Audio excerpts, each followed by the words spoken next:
Αυτό που εμφανίστηκε ξαφνικά στην Αμερική στο Las Vegas σόκαρε τον κόσμο και δεν είναι ο πλανήτης Άρης. Δείτε εδώ. Αυτή λοιπόν είναι μια σφαίρα που έχει σπάσει όλα τα ρεκόρ και ακούστε πόσο κόστησε να τη φτιάξουν. Μέσα σε αυτή τη σφαίρα τα πράγματα μπορεί να γίνουν πολύ τρίπια και να μην καταλαβαίνεις ποια είναι η πραγματικότητα και ποια όχι.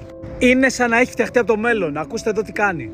Αρχικά ζει στην εμπειρία τόσο τέλεια διότι έχει 165.000 ηχεία, που σημαίνει ότι σε όποια θέση και να κάθεσαι είναι σαν να φοράς ακουστικά. Και όχι μόνο, διότι ένα από τα πιο τρελά πράγματα είναι ανάλογα με τη σειρά που βρίσκεσαι, είναι και διαφορετική γλώσσα.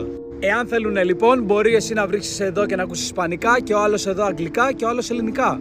Ανάλογα με το τι παίζει στην οθόνη, δονίζονται οι θέσεις που κάθεσαι και έχει μηχανήματα που μπορεί να αλλάξουν τη θερμοκρασία μέσα, να δημιουργήσουν αέρα, ακόμα και να αλλάξουν τις μυρωδιές. Αυτή η σφαίρα χωράει 180.000 κόσμο και ήταν πάρα πολύ δύσκολο να χτιστεί.